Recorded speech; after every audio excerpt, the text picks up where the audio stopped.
മേലെ മേലെ മാനം മാനം നീളെ മഞ്ഞിൻ കൂടാരം അതിലാരോ ആരാരോ നിറദീപം ചാർത്തുന്നു മേലെ മേലെ മാനം മാനം നീളെ. എത്ര നന്നായി ജീവിച്ചതാ. നല്ല ആരോഗ്യവാനായ ഒരു യുവാവായിരുന്നു. പിന്നെ വിധിയെല്ലാം മാറ്റിമറിച്ചു. ഇപ്പോൾ ജീവിതം വീൽ ചെയറിലാണ്. ഇതെന്താ ഇങ്ങനെ ഈ ഒരു സ്റ്റേജിലേക്ക് വരാൻ കാരണം? ഇത് BP ഉണ്ടായിരുന്നു. അത് ശ്രദ്ധിച്ചിരുന്നില്ല. ഇങ്ങനെ ഇതായിട്ട് ഇന്നപ്പോൾ ഒരു തല ഇറങ്ങി വേറൊരാളുടെ ബൈക്കിലിരുന്ന് ബാക്കിൽ പോവുമായിരുന്നു. ഇങ്ങനെ തല ഇറങ്ങിയപ്പോൾ അവിടെ ഒരു സ്റ്റേഡിയം ഉണ്ട് കാഞ്ഞിരംകുളത്ത്.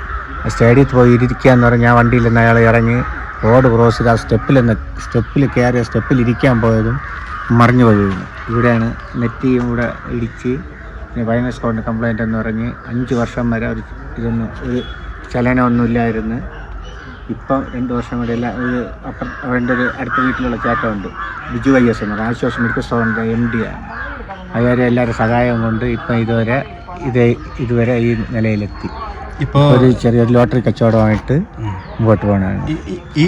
ഈ കൈയൊക്കെ ഇങ്ങനെ ആയത് ഇല്ലല്ല, വീണപ്പോൾ മുതലേ ആയത്. ഇപ്പൊ ഒരു ചലനമില്ലാതെ ഇപ്പോഴാണ് ചെറുതായിട്ട് വ്യത്യാസം ഇങ്ങനെ വരുന്ന തുടങ്ങിയ.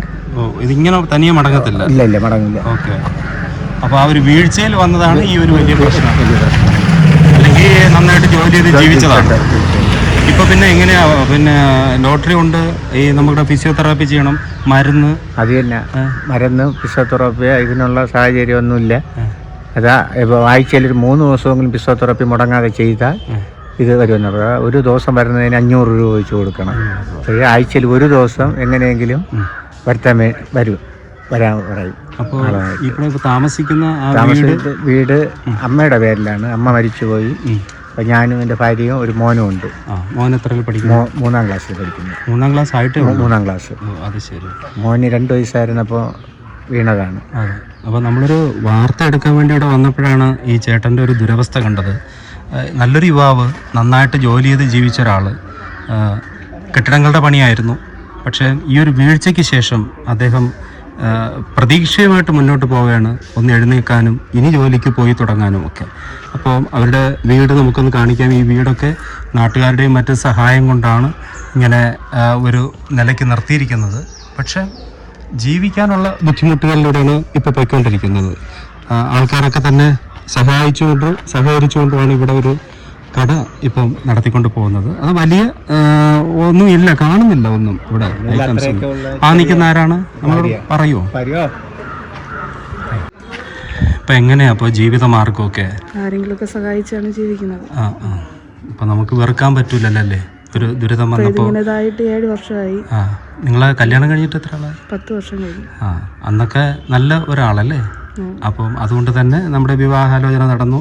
ഇപ്പോൾ എനിക്ക് അനുജത്തിയോട് എന്താണെന്നറിയാമോ, ഈ അദ്ദേഹത്തിൻ്റെ നല്ല കാലത്ത് ഒപ്പം വന്ന ഒരാളാണ്. ഇപ്പോഴും തണലായിട്ട് കൂടെ നിൽക്കുന്നു, ആ സ്നേഹം കൊടുക്കുന്നു. ഇവിടെ ഒരു കൊച്ചു പീടിക വെച്ചിട്ടുണ്ട് അവർ. ഇപ്പോൾ നമ്മുടെ പ്രശ്നം പറയുന്നത് ഇദ്ദേഹത്തിന് ഫിസിയോതെറാപ്പി ഡെയിലി നടക്കണം. അങ്ങനെ ഫിസിയോതെറാപ്പി നടന്നു കഴിഞ്ഞാൽ അദ്ദേഹം പെട്ടെന്ന് ഈ റിക്കവറിയിലേക്ക് വരും. ശരിയല്ലേ? ഇപ്പോൾ ഈ 1 വർഷം കൊണ്ടാണ് ശകലമെങ്കിലും പിടിച്ച് നടക്കുന്നത്. അല്ലാതെ ഒരേ കിടയായിരുന്നു. യൂറിൻ ട്യൂബൊക്കെ ഇട്ടിട്ടുണ്ടായിരുന്നു. ജീവിതത്തിൽ ചെറിയ ബുദ്ധിമുട്ടിലേക്ക് പോയല്ലേ കാര്യങ്ങൾ? എല്ലാം ശരിയായി വരട്ടെ. മോനല്ലേ? മോൻ വരണം.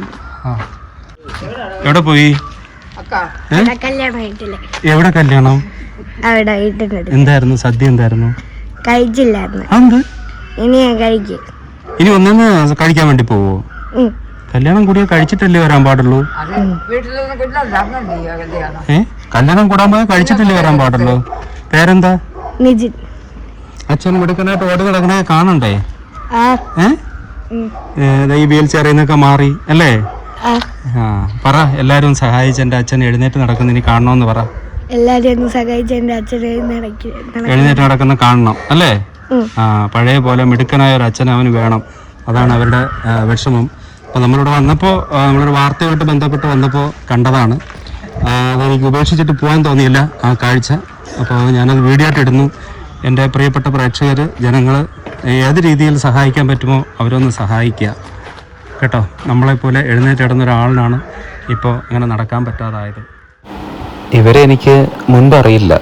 കാഞ്ഞിരംകുളം ചാണിയിൽ ഒരു ന്യൂസ് എടുക്കാൻ പോയപ്പോൾ ഞാൻ കണ്ടതാണ്. ആ കാഴ്ച എന്നിൽ ഒരു നോവായി മാറി.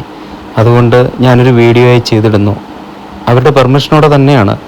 പക്ഷെ നമ്മുടെ ചാനലിന് ഒരു പണപ്പിരിവോ അങ്ങനെയൊന്നുമില്ല. അതുകൊണ്ടാണ് നമ്പർ ഇവിടെ വയ്ക്കാത്തത്. എല്ലാവർക്കും എല്ലാവരെയും സഹായിക്കാൻ പറ്റില്ലെന്നറിയാം.